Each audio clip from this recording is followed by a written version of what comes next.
I'm going to move on to this parabola, leaving that line behind. So you can see it's gotten better, right? Let's do another approximation.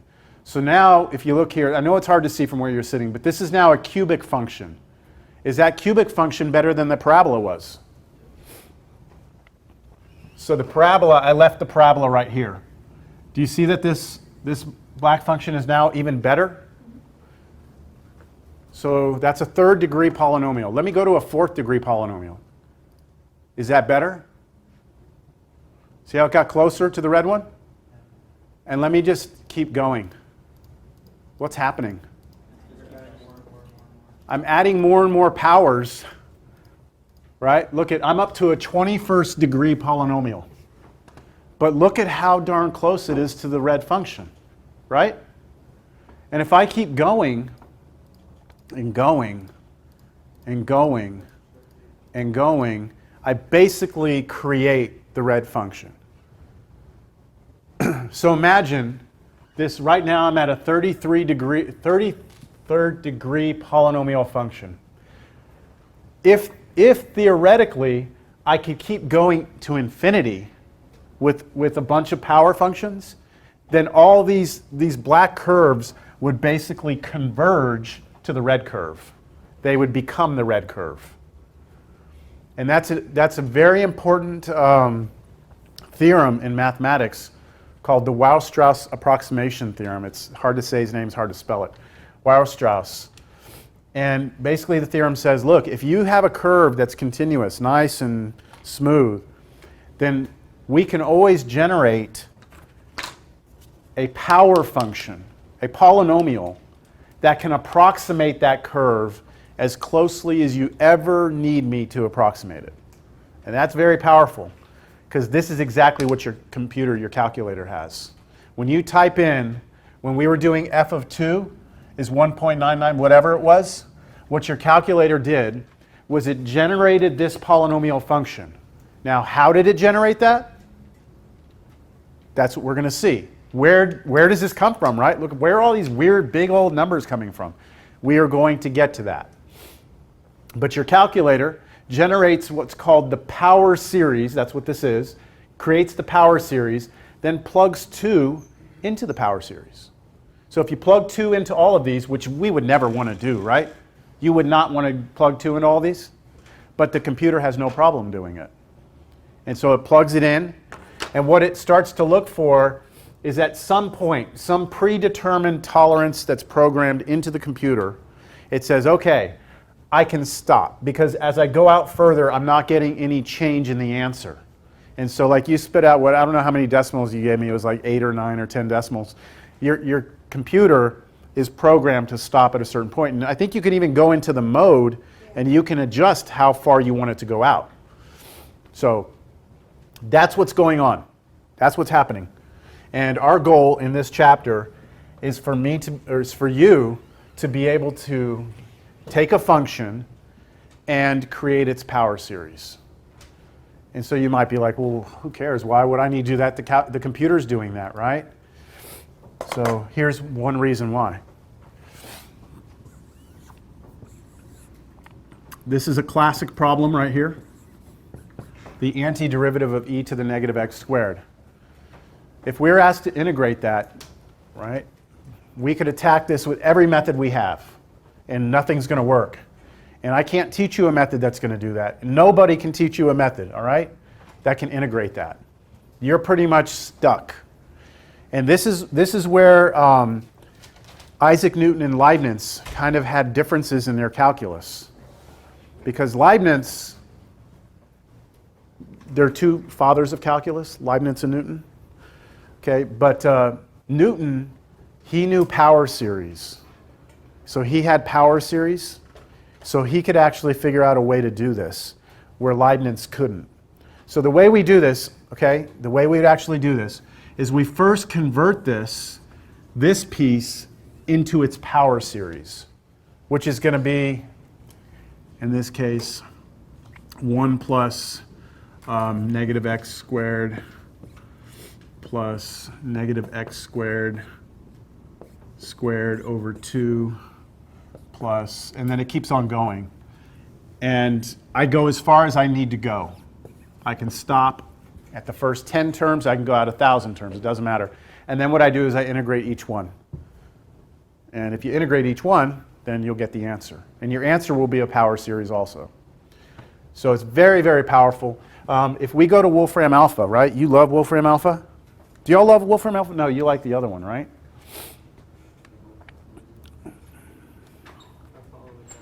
I have to connect to the internet. Hold on. What will Wolfram Alpha do with that integral? Let's see.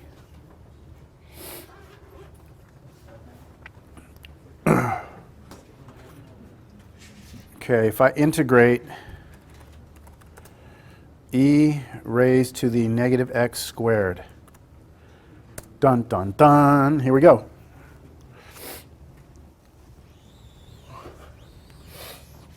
You think it can do it?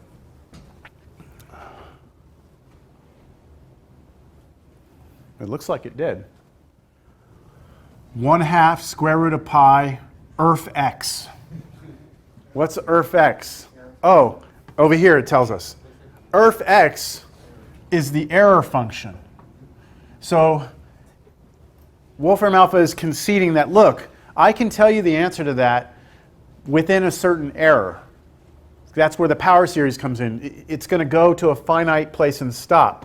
Now, I'm sure Wolfram Alpha is smart enough to know the power series expansion of the answer. And that's what we want. We will get to that point. We're not there yet. All right? So it already knows. And then if you do a definite integral, it's just giving you all this information that you don't even need. But the point is that it concedes. It knows that it cannot give you a closed form answer. It's not possible. And a majority of integrals in the world cannot be done with any of the techniques. Didn't I tell y'all that when we've been covering these techniques, that if you were to just reach into the bag of all functions and try and integrate one of those functions, the probability is very slim. But with power series, you can do it. So it's a very powerful technique. Just like everything else in this class, we have to learn how to crawl before we walk. So we start out chapter 8, series, but we start out by first talking about sequences. So sequences and series are not the same thing, but they are connected.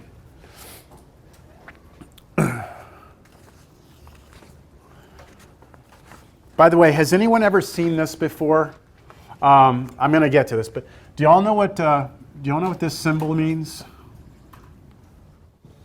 Does that mean you just yell 5 real loud? No?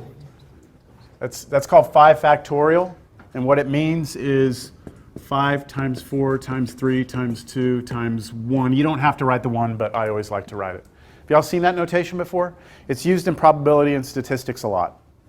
So showing this because there's something really cool that you probably have not seen. Did y'all know that e to the x is actually 1 plus x squared over 2 plus x cubed over 3 factorial plus x to the 4th over 4 factorial plus x to the 5th over 5 factorial plus ... forever? You probably had never seen that before, have you? Anyone ever seen that? So I want to just see real quick. What should e to the 0 be? 1. Okay, e to the 0 should be 1. Plug 0 in here for x, and what do you get? 0, 0, 0. All you get is 1. So it works for that. Now, what's e to the first power? E, which is about 2.718. So look, if I plug 1 in here, it's 1 plus 1 squared, that's 1 over 2, plus 1 cubed, that's 1 over, what's 3 factorial? 3 times 2 times 1, that's 6, plus 1 over, what's 4 factorial? 4 times 3 times 2 times 1, that's 24, plus 1 to the 5th, that's 1 over 120, plus, and I can keep going. Now, if you get on your calculator and add 1 plus a half plus a 6 plus a 24th plus 1 1/20th, I bet you anything your answer is going to be close to 2.718. And the further you go out, the closer it'll be to the true answer, which is pretty awesome. But what's even more amazing is this. What's the derivative of e to the x? So if I differentiate that, I should get that, right? Differentiate it. What's the derivative of that? Well, what's the derivative of 1? 0. What's the derivative of x? Okay. What's the derivative of x squared over 2? 2 drops out, 2 cancels, you just have x. Derivative of this. 3 pops out, 3 cancels, but what's still down there? 2 factorial, so just 2. Here, 4 pops out, cancels with one of the 4s. I have x cubed over 3 times 2 times 1 still, which is 3 factorial. Plus, do y'all see the pattern? It's pretty awesome, isn't it? That's the same function. It's the only function that does that. So I'm kind of giving you a preview. This is the power series expansion of e to the x. All right, sequences. What is a sequence? A sequence, a very generic definition of a sequence, it's just a list of numbers.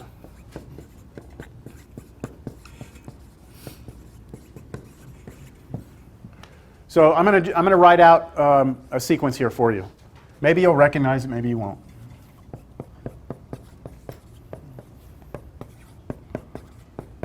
That's a sequence of numbers, isn't it? Yeah, those are the Fibonacci numbers. If you're not familiar with them, it's not important. That's the Fibonacci numbers. Now, the dot, dot, dot here means that this list goes on forever. And this is an example of what we call an infinite sequence, because the sequence doesn't stop. The dot, dot, dot told us it wasn't going to stop. Now, let me give you an example of a finite sequence.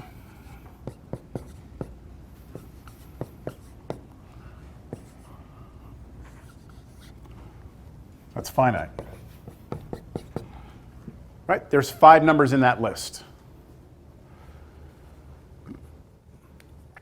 So you're going to have a first number, a second number, a third number, a fourth number, right? And depending on it, whether or not it's finite or infinite, that'll determine how many you have. So in general, you have something like this. A1, A2, A3, A4. Okay, it's a list.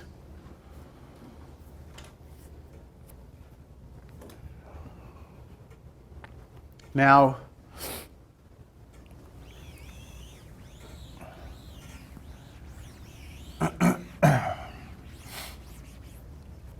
a more precise definition for sequences is this. A sequence is a function from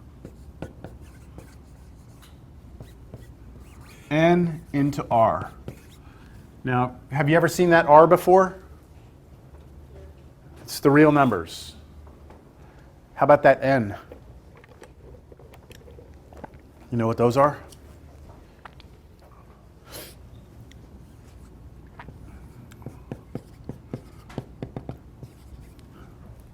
Those are your natural numbers. Natural numbers are like 1, 2, 3, 4. They call them the natural numbers because those are the ones that we came up with first. Like human beings, we actually started counting at some point. 1, 2, 3, 4, right?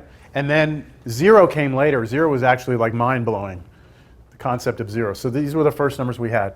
So a sequence is a function where your input are these numbers and your output are just numbers. And they don't have to be they could be anything, all right? So I'll give you kind of some comparison here because we've dealt with functions before, haven't we? So if I write this on the board right now, f of x equals x squared, and I ask you what does the graph of that look like, what would you all tell me? A parabola, right? If I asked you to graph this, you would draw this. Well, what you've done without actually thinking about is that you've told me that the x is an element of the real numbers. In other words, your domain, what you're allowed to plug in, is anything. So you can plug in 0, You can plug in 1, you can plug in a half, you can plug in any number you want, right? And that's what gives you the nice solid curve. Now, what if I tell you to do the same thing, but your domain is restricted? Your domain can only be these numbers. Then what's your graph going to look like? Well, are you going to have a point at 0? No, because you can't plug in 0. Are you going to have a point at 1/2? No. How about at 1?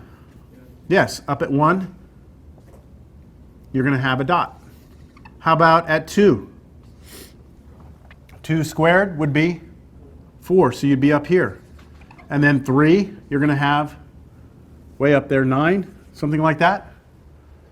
And you do not connect these together because you're not allowed to do anything in between 1 and 2 or in between 2 and 3.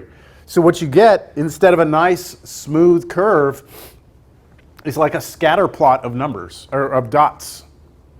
That makes sense? So what we do in order to kind of stress that you're dealing with a sequence instead of a function, I'm sorry, I'm really suffering up here. I want to sneeze, but I don't. I can try not to. Okay, is we use a different notation. Instead of using the variable x, we use the variable n for natural number. And so this is understood that the n is going to come out of the natural numbers. See the difference between these two? Yeah?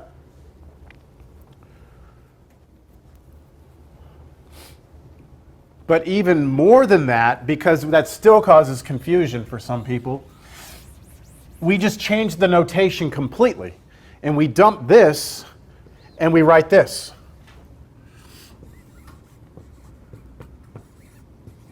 And that's the one we're going to primarily work with.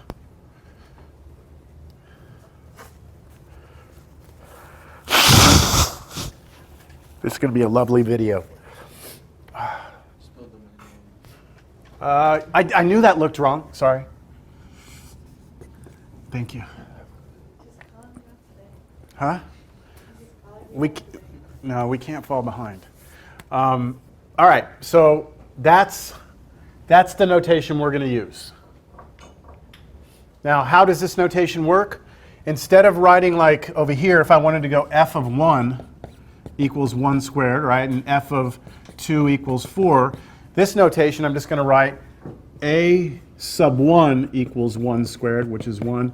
A sub 2 equals 2 squared, which is 4, right? A sub 3 equals 9, etc. But it's the same concept. You're plugging in a number, it's spitting out a number.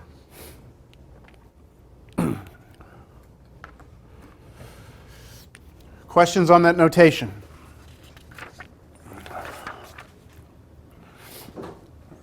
So here's what I'm going to do next. I'm going to show you some alternative notations, because there are other ways to write this. Other notations.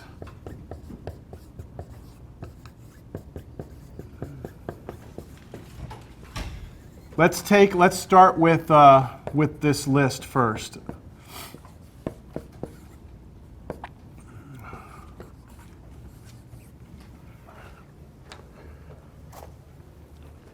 That's a sequence of numbers, right?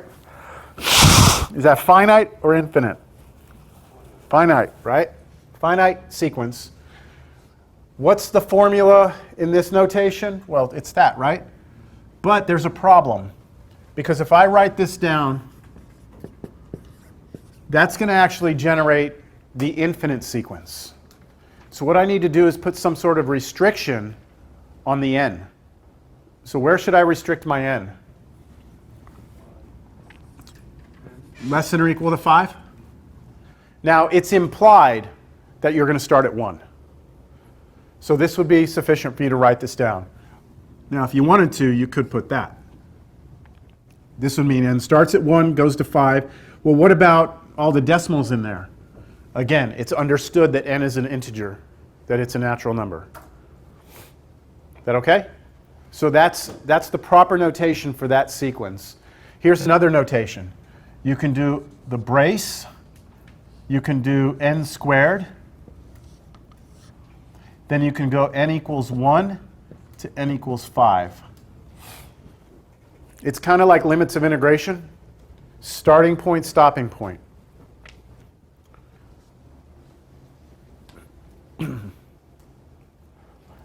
Or you could do this.